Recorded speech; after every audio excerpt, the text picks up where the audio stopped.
10 o'clock shortly thereafter. So that means we head to the busiest man in the Northeast.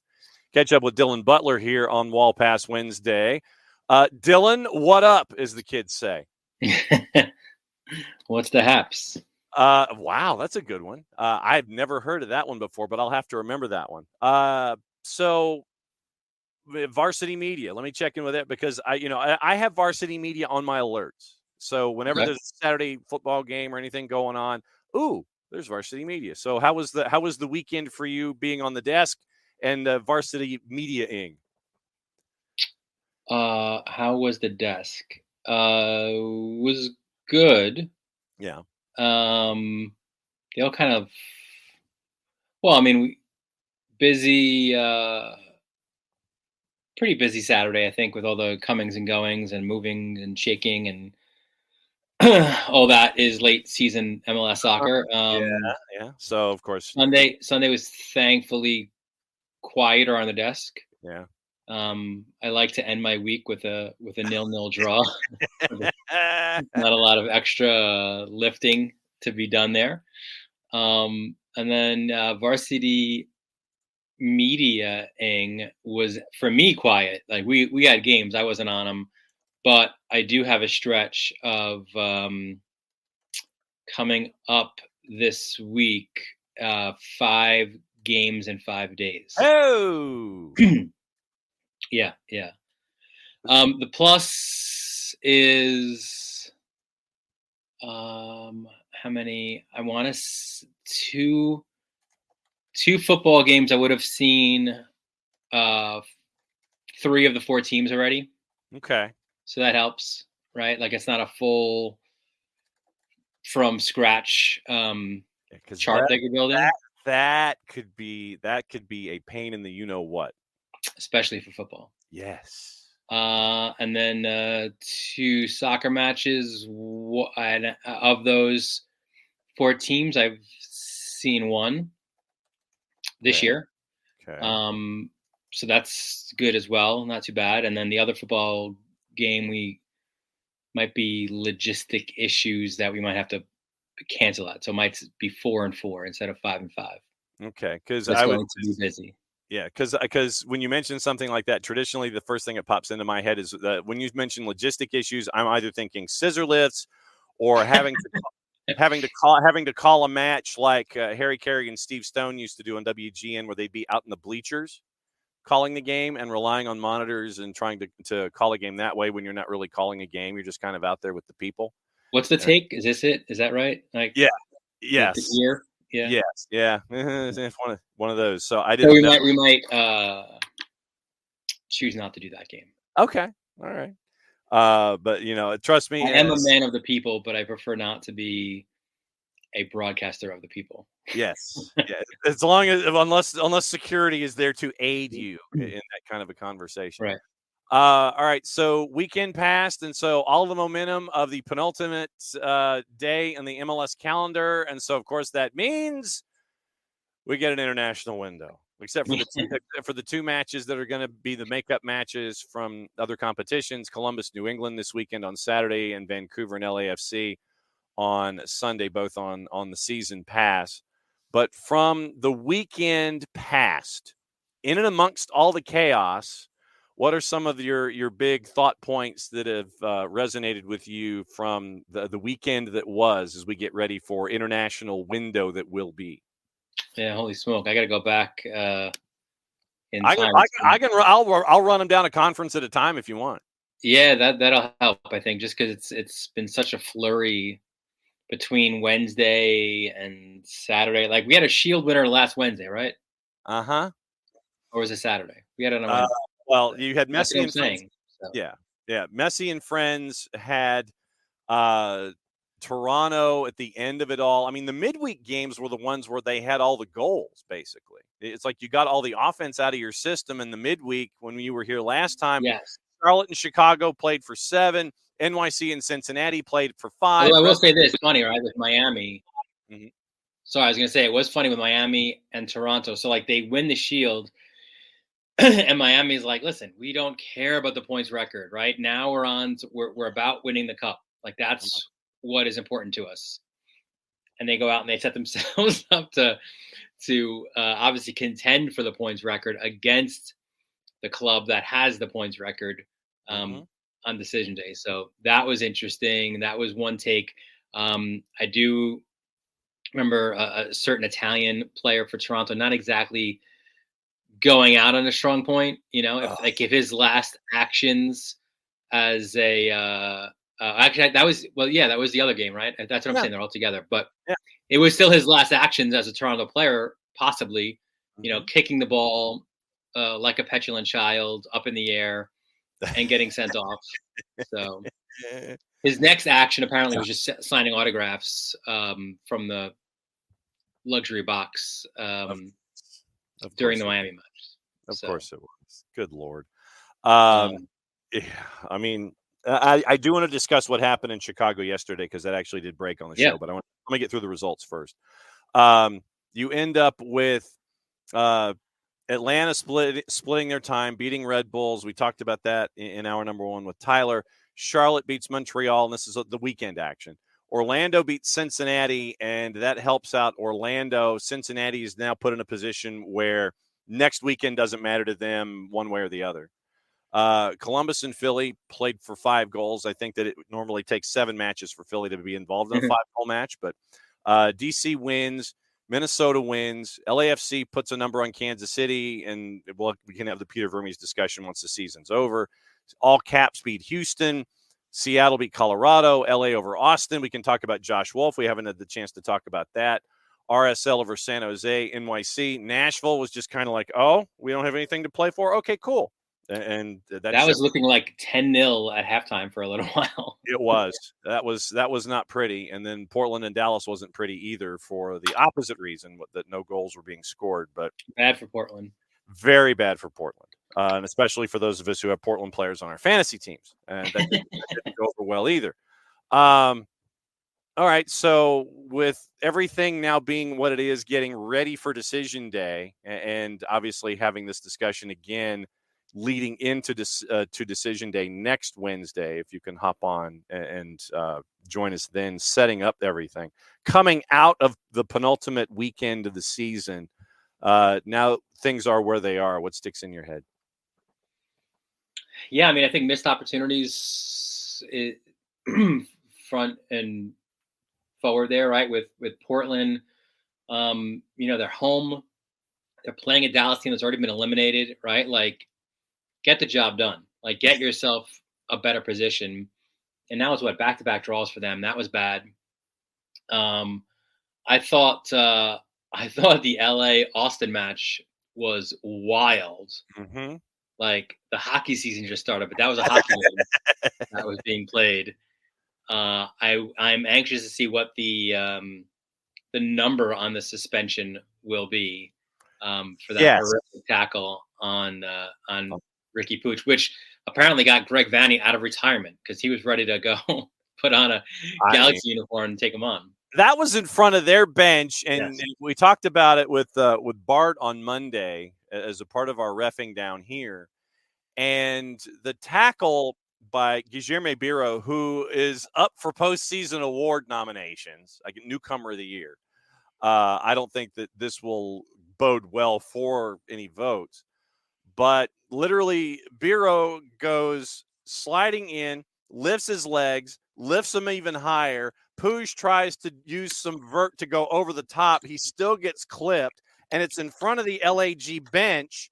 And LAG, everybody from the LAG bench literally is ready to jump off and take on Biro like on a 13-on-1 battle royal.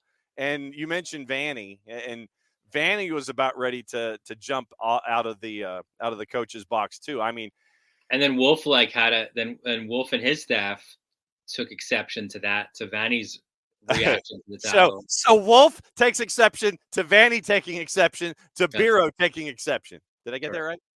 In that order, yes. So it was how many do you think? Let me phrase it this way with Biro.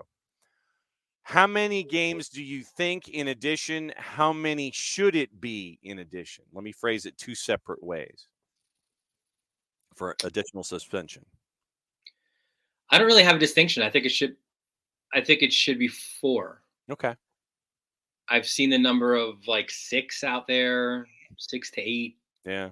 Um, I still think it's yeah, I think 4, Okay. right? Like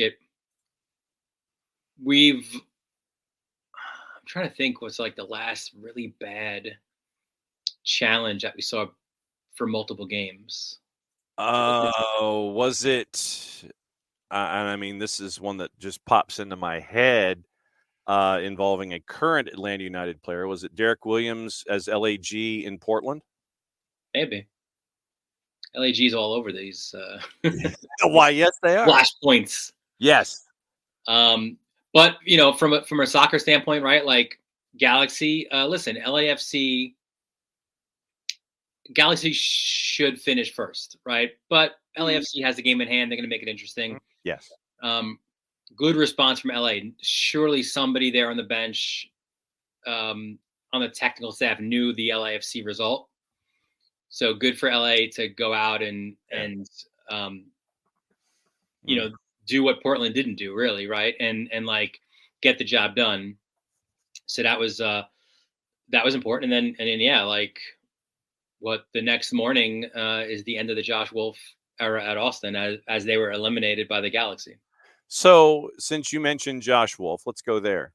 When that occurred, I mean, we knew going in that once Gustavo Borrell took over as technical director, you knew that unless something really was going to go down for Josh, that you didn't think that Josh was Borrell's guy, and he's got somebody in mind. And so this was Josh's opportunity to prove, hey, I belong here. This is the gig that I should continue to have. But you always know with a new boss, you're having to impress the new boss all over again. My question and Jarrett's question in this is the timing of it all. If he wasn't your guy and you were struggling and weren't going to be in the discussion for the postseason, and once you're eliminated with a match to go, why not just let him finish out the year? Because you're talking one match. Am I turning into an old softy here? Just let the guy finish the season. The last home match is at Q2. He gets his victory lap. He gets his thank you. He gets to do this, and he gets to go on to the next chapter of his life. Instead, Gustavo Borrell sits there. It's like, okay, you're eliminated. You're out the door.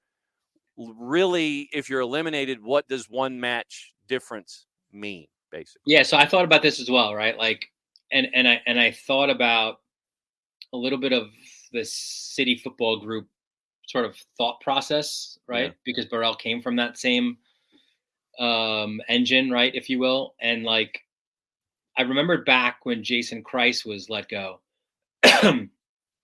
they had already been NYCFC had already been eliminated. He did finish out though the season. Like there was like one game left, I want to say, at might have been Citi Field, or Yankee Stadium, one or the other. But like he finished out that last game, and then almost immediately after was the announcement that he was let go. So yeah, in that sense, it was a different sort of thought process or idea. Yeah. But I also see the other side of it, right? Like you're giving this guy every opportunity to make the playoffs, right? He doesn't make the playoffs. That's the stated goal, right? Like when you put out your table of what we want to accomplish this year, that's on it. The manifesto of Austin FC, and that wasn't accomplished. And as such, you failed. We're going to go somewhere else, right? So, now the other part of it is, to me, an interesting one because City Football Group, in the case of Kreis, moved very, very quickly. Like Kreis was let go, and I want to say within a week, Patrick Vieira was hired. Okay. So, to your point, you do wonder, like these decisions aren't made on a Sunday morning in Austin, right? Like this has been contemplated, no doubt, from Burrell and other higher ups, but you don't do that without thinking about, well, who should we bring in, right? So I would not be surprised. Mind you, I don't know who it is, but I wouldn't be surprised um, if an announcement happens shortly after the end of the season. Could it be Vieira? For sure. Yeah. I mean, it could be Vieira. It could be Domi Torrent, right? Another guy who's been trying to get himself back in MLS. Yeah. I mean, I would put it in that pecking order. I think Vieira and Dome in that order. But, I think Vieira for Burrell probably checks a lot of boxes, right? Like it's in the same system. It's the same ethos, right? Like a lot of it makes sense. Now, from a Patrick Vieira sense, is that a big enough metropolitan city for the Vieiras to feel comfortable living in? Where they've been in Milan, New York, uh, Or are you London. or are you at a point to where you just kind of want to be a part of a community and you're not necessarily, are you to that point where, yeah, I just want to be someplace and I want to have my family, wander downtown and get some good Tex-Mex and maybe go listen to some good live music and just kind of be a part of a community? I guess this might be more of a question for Patrick Vieira, but do you want to be on the marquee, or do you want to be part of something where you're not out there? And yes, you're a front man, but it's a different kind of vibe and a different kind of city. Keep Austin weird, keep Vieira employed. I don't know. Yeah, right. I don't know. Find out, I think. All right. Like, it'll be interesting. Okay, because and Dome Torrent was someone that I had not thought of in this process, but with it being Borrell looping back into the city football group idea, seems like it makes entirely too much sense in this case, where you might be going back into your Rolodex if you're Borrell and you're like, okay, Patrick Vieira, okay, I've got international minutes, I can handle him. I've got South minutes called Domi. It does check a lot of boxes to go back into those names into your Rolodex and see if they're interested in trying to build something. Especially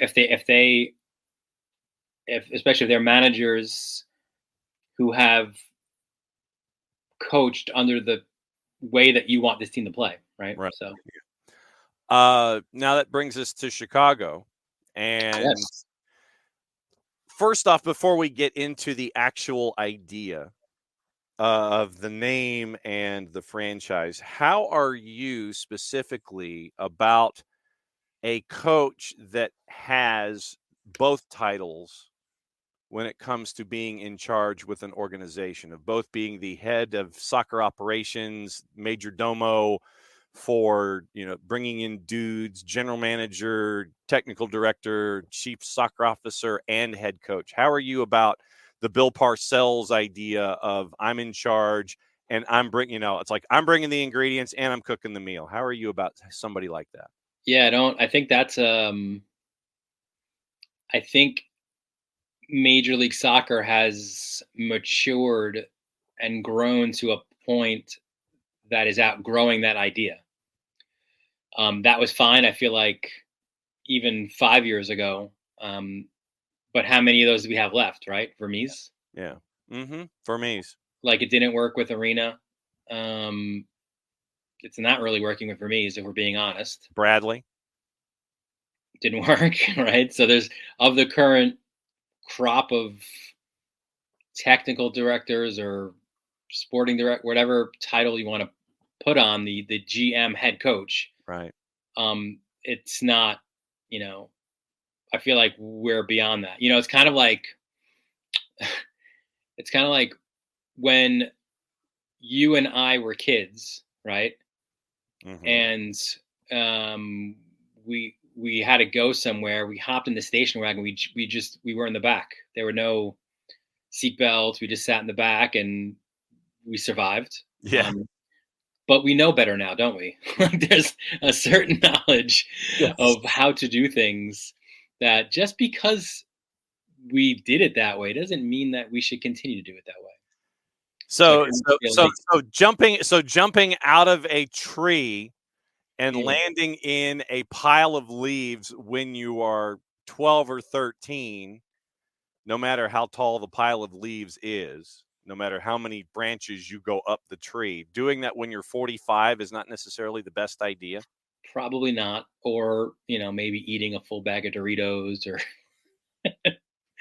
sorry, John. I wasn't trying to call you out there, buddy. Actually, that's what? Yeah. Well, I mean, the bags of Doritos are, and you know what? Anyway, the damn bags of Doritos have more air in them than they do Doritos now. Anyway, Yeah, that's true. they're selling you less Doritos, so there's less Doritos to eat. So if we wish to have the bag, there's less Doritos to eat in the first place. And by the way, But you get my point.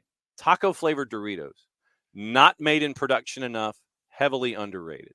All right. Had them as I a was always a Cool Ranch guy myself, but Yeah, no, there's nothing wrong with Cool Ranch, but when it used to be nacho cheese and it used to be taco flavor, and then they added Cool Ranch and pulled the taco flavor, and then they do the taco flavor now as a part of the limited runs during certain times of the year. So point being though is that we are a more mature league, yes, and I think I don't think that dual role helps. I think by doing it like listen, when I was in college, I was the general manager of the radio station at St. John's, hmm and I was the managing editor of the newspaper. Was I pulled in two different directions all the time? Did one suffer while I gave more attention to the other? Of course it did. And and granted, this is the same team, the same group, but are you building? One position thinks maybe about further along down the line in the future. The other is thinking about results right now to improve our place in the table. I don't know if the two ideas necessarily always align. well, and if I remember the press release correctly, Berhalter is going to be in charge of the first team, the second team, and the academy.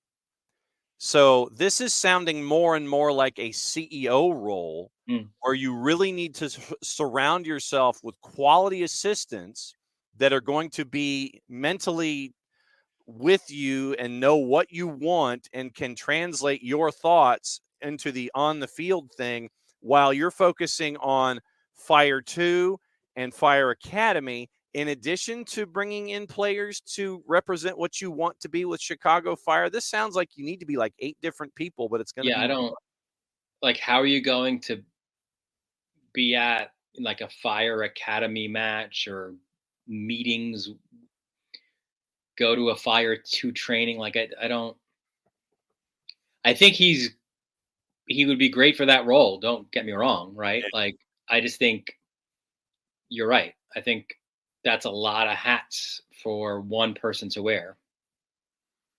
and Frank Lopez has been given a title at the end of this regular season. It's like chief soccer dude or director of soccer something or other. So Frank Lopez is getting the administrative gig once this season is over.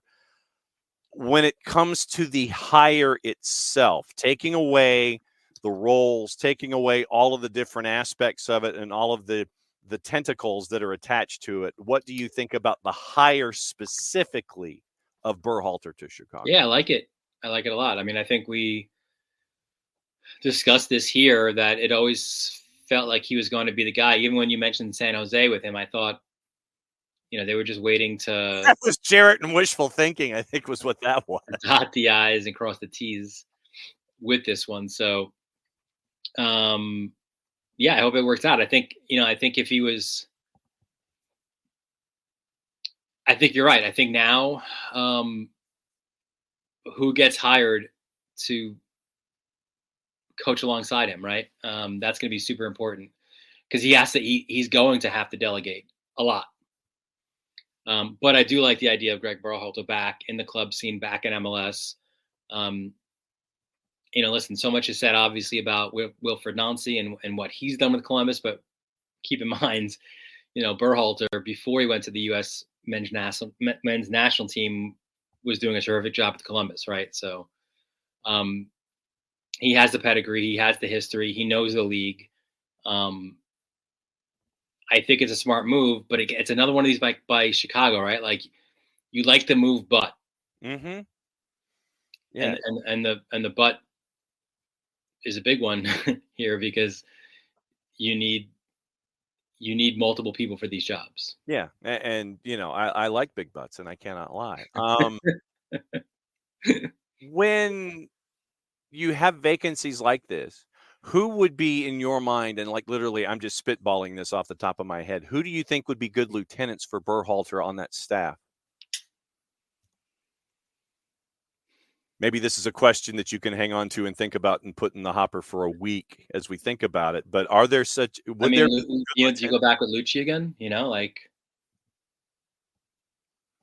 So you bring in Lucci as your lead assistant, and like in a baseball, like your bench manager, right? yeah.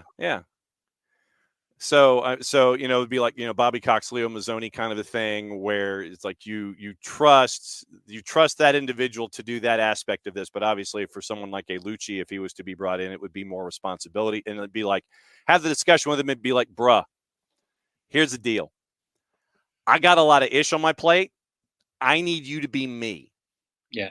And that's a heavy responsibility, but you've got to have someone who's almost like a Berhalterian clone. And he's worked alongside him obviously before. Yeah. So we'll mark this and sit there and think about the lieutenant. Do you go Wolf as well?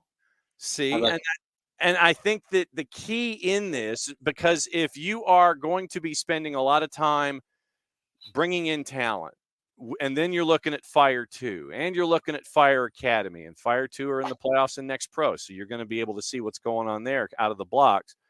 You're going to need somebody or somebodies as your lieutenants who know Major League Soccer, know the ins and outs, know the travels, know the pressures, know all of these kinds of things. And so do Lucci and or Josh Wolf go in to be lieutenants in a situation where there is a heightened expectation, but you're not the guy? The guy is managing on a bunch of different levels, but you get to be a guy for the guy and take care of things that you've known how to do in the past. I think this is a key responsibility that you're going to have to look at here. And Joe Mansueto is going to have to spend a lot more money than I think he might realize. A, you're bringing in Berhalter. B, you're going to have to bring in one lieutenant, if not two, to be Greg Berhalter on a first-team basis and then set up the infrastructure that he wants. Joe Mansueto has not been afraid to spend money on talent. See, not so big Shaq, but it's got to be the right talent because Xherdan Shaqiri worked a little bit, but really didn't. And you've got to figure out what you want to do philosophically. Mansueto has been shown that he's not afraid to spend money. And now this time it's going to have to be on the administrative side, I think, to back up what you want to do on the field. So it's going to have to be in two places, not just one. Yeah, you need some, for lack of a better term, some sort of like a dream team there, right? Like where I think you're right. But I think Lucci, right off the bat, I think would be a perfect person for that, right? Like he can do the job he knows to do without the pressure that comes with being the head coach. I like that. So we're going to bookmark this conversation. What is going on with you the remainder of the week? Where are folks going to be looking and watching?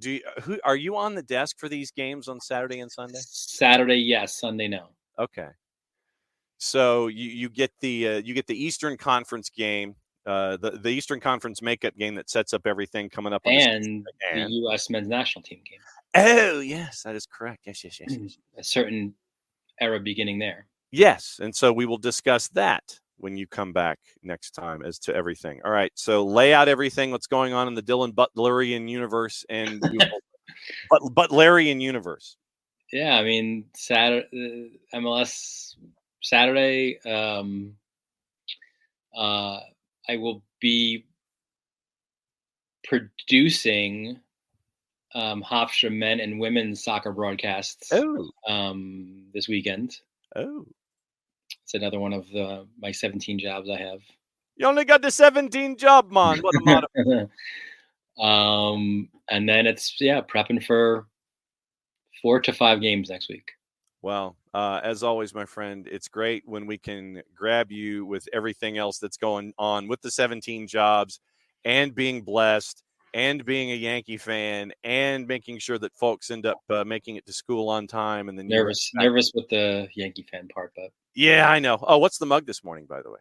yeah, no, we're going full Yankees today. Okay, so I figured. Okay, so he's being topical. Dylan, my friend, it's great to catch up with you. Great to see you. May everything stick to the cards and go out into the ether, and may all the broadcasts be fantastic. And we will catch up with you next week, my friend. Cheers. There he goes. He's going to enjoy his Yankee mug, and there he goes. He's got his sip down. And it's probably like a cup of coffee number 8.